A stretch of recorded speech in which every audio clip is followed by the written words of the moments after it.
बार की बात है, बेलापुर नाम का एक गांव था। उस गांव में प्रिया नाम की एक लड़की रहती थी।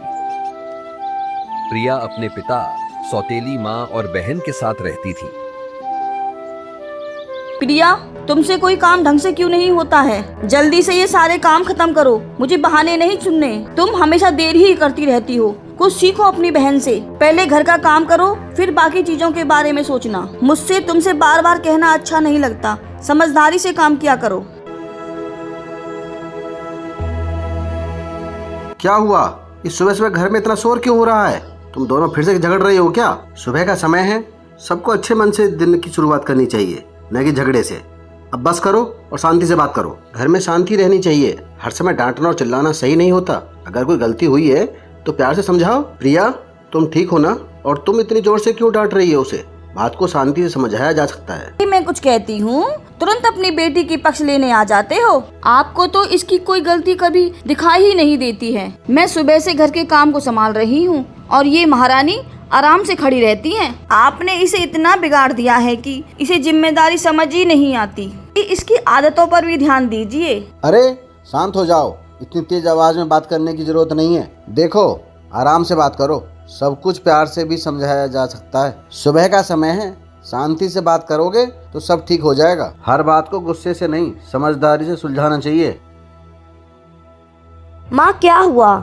इतनी सुबह सुबह क्यों चिल्ला रही हो? मुझे आराम से सोने भी नहीं देती। सारी नींद खराब कर दी आपने। घर में रोज रोज यही शोर होता है, कोई शांति ही नहीं है। थोड़ा धीरे भी बोल सकती हो ना? हर बात पे इतना चिल्लाना जरूरी है क्या? मैं तो बस आराम से सोना चाहती थी, लेकिन यहाँ तो रोज सुबह ड्रामा शुरू हो जाता है। मैं तुम्हारी बेटी को समझा रही हूँ, इसलिए आवाज ऊंची हो गई। इसकी वजह से ही घर में परेशानी होती रहती है। मेरी बेटी ठीक से सो भी नहीं पा रही है। अगर ये समय पर काम कर ले तो मुझे कुछ कहने की जरूरत ही नहीं पड़ेगी।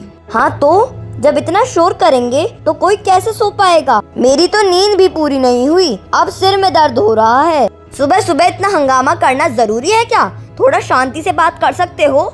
मैं तो बस आराम से सोना चाहती थी, लेकिन यहाँ तो हर दिन यही शुरू हो जाता है। पिंकी, तुम जाओ बेटा, पहले हाथ मुंह धोकर आओ। मैं तुम्हारे लिए नाश्ता लगा देती हूँ। मेरी प्यारी बेटी, तुम बस तैयार हो जाओ। तुम्हारे लिए मैं गरम गरम नाश्ता बनाती हूँ। और तुम प्रिया, खड़ी खड़ी क्या देख रही हो? रसोई में जाओ और आलू पूरी बनाओ। मेरी बेटी भूखी नहीं रहनी चाहिए। खाना अच्छा बनना चाहिए। मुझे कोई लापरवाही नहीं देखनी। ओहो माँ, ये क्या बना दिया इसने? इसे खाएं या इसे फेंक दें? इससे तो ढंग का खाना भी नहीं बनता। कितना बेकार स्वाद है। मेरा तो खाने का मन ही खराब हो गया। मैं ये नहीं खा सकती। आप इसे इतना काम देती क्यों हो जब इसे कुछ आता ही नहीं है? क्या कह रही हो पिंकी? जरा मुझे भी दिखाओ। अगर आज खाना सही से नहीं बना तो इस महारानी को आज ढंग से समझा दूंगी। मैंने कितनी बार कहा है, ध्यान से काम किया करो। हर बार कुछ ना कुछ गड़बड़ कर ही देती है। हाँ पिंकी, तुम सही कह रही हो। खाना अच्छा नहीं बनाती है। इसे कितनी बार समझाया, लेकिन कोई फर्क ही नहीं पड़ता। हर बार कुछ ना कुछ गड़बड़ कर ही देती है। तभी वहाँ प्रिया आती है। क्या हुआ माँ? मैंने तो सारा खाना ध्यान से ही बनाया है। क्या कुछ गलती हो गई? मैंने कोशिश की थी कि सब अच्छा बने, फिर भी कुछ कमी रह गई हो तो आप मुझे बता दो। आप ऐसे नाराज क्यों हो रही हो? मैं अगली बार और ध्यान से बनाऊंगी। क्या मुझसे बहस कर रही हो? आज तुम्हें खाना नहीं मिलेगा। जाओ कपड़े धोकर लाओ। जी माँ, मैं जा रही हूँ। आप गुस्सा मत होइए। मैं अभी सारे कपड़े धोकर ले आती हूँ। आप नाराज मत होइए मुझसे। अगर मुझसे कोई गलती हो गई है तो मैं उसे ठीक कर दूंगी।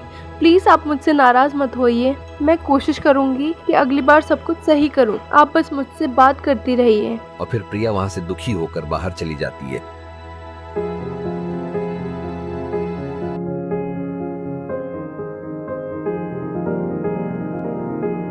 वहीं बाहर चलते चलते प्रिया अचानक गिर जाती है। अब क्या हुआ? क्यों चिल्ला रही हो? तुम्हें हर समय बहाना चाहिए काम से बचने के लिए। मुझे आराम से भी खाना नहीं खाने देती है ये महारानी। ये क्या हो गया? बहुत दर्द हो रहा है। ओह, मैं ठीक से उठ भी नहीं पा रही। तभी उसकी सौतेली माँ घर के बाहर आकर बोलती है, ये क्या कर लिया तुमने? तुमसे एक भी काम ठीक से नहीं होता क्या? जल्दी उठो और पूरा काम करो। माँ, मैं गिर गई। मुझसे उठा भी नहीं जा रहा। मेरे पैर में बहुत दर्द हो रहा है। मैं खड़ी भी नहीं हो पा रही। माँ प्लीज मेरी मदद करो। मैं सच में उठ भी नहीं पा रही हूँ। अरे क्या हुआ अब? क्यों चिल्ला रही हो प्रिया? क्या हो गया है? अभी तक तो सब ठीक था, अचानक से शोर क्यों मच गया? इतनी जोर से क्यों रो रही हो? पहले शांत होकर बताओ क्या बात है। आपकी बेटी गिर गई है, मैंने तो कुछ नहीं किया, आप ही संभालिए इसे।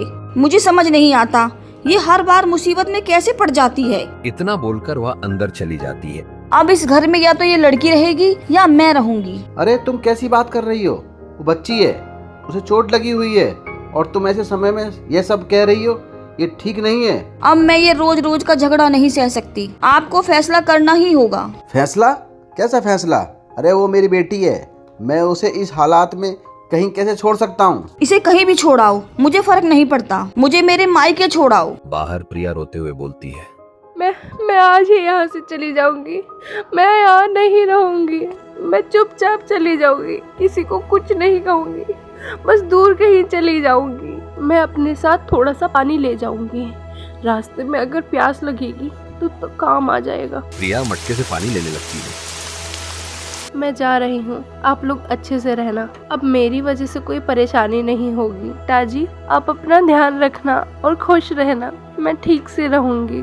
अब इस घर में सब कुछ ठीक हो जाएगा, आप सब आराम से रहना। चलते चलते वह एक घने जंगल में पहुंच जाती है। वहां उसे एक बूढ़ा आदमी मिलता है। बेटा जरा रुक जाओ, मुझे बहुत प्यास लगी है, क्या तुम मुझे थोड़ा सा पानी पिला सकते हो? मैं काफ़ी देर से चल रहा हूँ, अब मुझे चला भी नहीं जा रहा, अगर थोड़ा पानी मिल जाए तो बहुत राहत मिलेगी। अरे बाबा आप बैठ जाइए, आप बहुत थके लगते हैं। ये लीजिए, मेरे पास थोड़ा सा पानी है, आप आराम से पी लीजिए। आपको और कुछ चाहिए तो मुझे बता दीजिए, मैं आपकी मदद कर दूंगी। बेटा तुमने एक अनजान इंसान को पानी पिलाया, तुम सच में बहुत अच्छी और दयालु हो।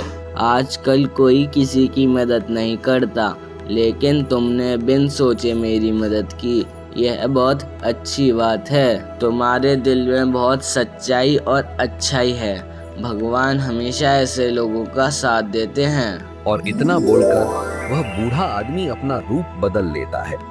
अरे ये क्या हो गया? आप कौन हैं? अभी तो आप एक बूढ़े बाबा थे, मुझे कुछ समझ नहीं आ रहा, ये सब कैसे हो गया? आप सच में कौन हैं? डरो मत बेटा, मैं कोई साधारण इंसान नहीं हूँ, मैं इस जंगल का रक्षक देवता हूँ। मैं यहाँ रहने वाले लोगों की परीक्षा लेने आता हूँ, यह देखने के लिए कि कौन सच्चे दिल से अच्छा है। आज मैंने तुम्हारी परीक्षा ली थी और तुम उस परीक्षा में सफल हो गई हो। तुम्हें बिना किसी स्वार्थ के मेरी मदद की, इसलिए मैं तुमसे बहुत प्रसन्न हूँ। फिर अचानक वहां तेज रोशनी फैल जाती है और उसी रोशनी के बीच एक सुंदर रथ प्रकट होता है। वह रथ सोने से भरा हुआ था और उसकी चमक चारों तरफ फैल रही थी। प्रिया ये रथ अब तुम्हारा है, लेकिन एक बात याद रखना, अगर इस रथ को कोई और तुम्हारे अलावा छूने की कोशिश करेगा तो उसे बहुत परेशानी होगी और तुम पर भी असर पड़ेगा, इसलिए इसका ध्यान हमेशा रखना, इसे केवल तुम ही छू सकती हो। समझ गई बेटा? यह शक्ति सिर्फ तुम्हारे अच्छे दिल के लिए है। माँ आओ ना, देखो मैं क्या लेकर आई हूँ, सच में देखना, एक बार आओ माँ और देखो मैंने क्या लाया है। पिताजी आप भी आओ और देखो ना, मैंने ये सब आपके लिए किया है, आओ और खुद देखो। तभी वे दोनों बाहर आते हैं।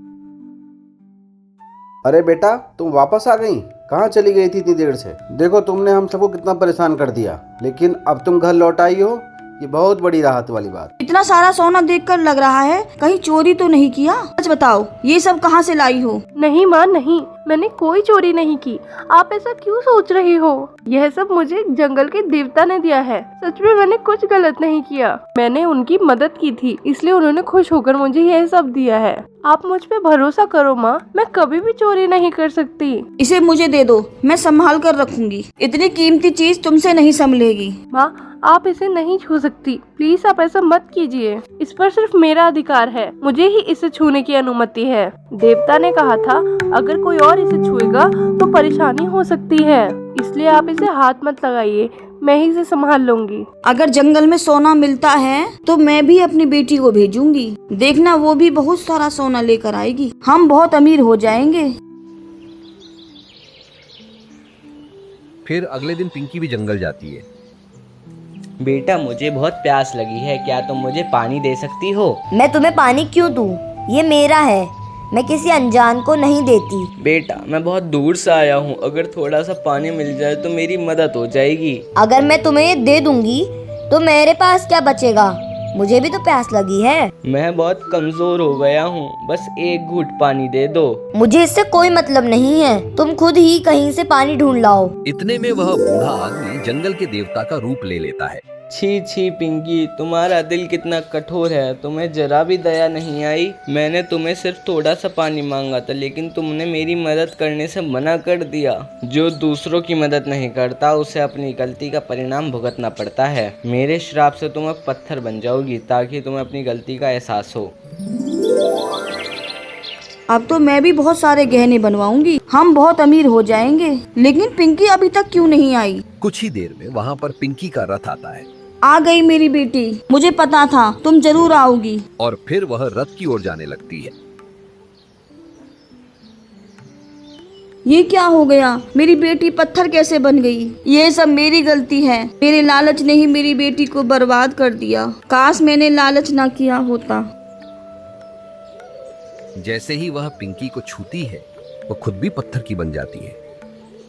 काश माँ आप और पिंकी लालच नहीं करती तो आज आप दोनों के साथ ऐसा नहीं हुआ होता। मैंने आपको समझाने की कोशिश की थी पर आपने मेरी बात नहीं मानी। अगर हम दूसरों की मदद करते और अच्छा सोचते तो आज ये दिन हमें नहीं देखना पड़ता। मुझे बहुत दुख हो रहा है, काश आप मेरी बात समझ जाती। आपने हमारा चैनल चेक किया? अगर नहीं किया तो अब कर लो। हमारे पास है मजेदार कहानियाँ, गेम्स और ढेर सारी मस्ती। हमारे साथ जुड़े रहने के लिए जल्दी से नीचे दिए गए लाल बटन को दबाएं और हमारा चैनल सब्सक्राइब करना और बेल आइकन दबाना ना भूलें।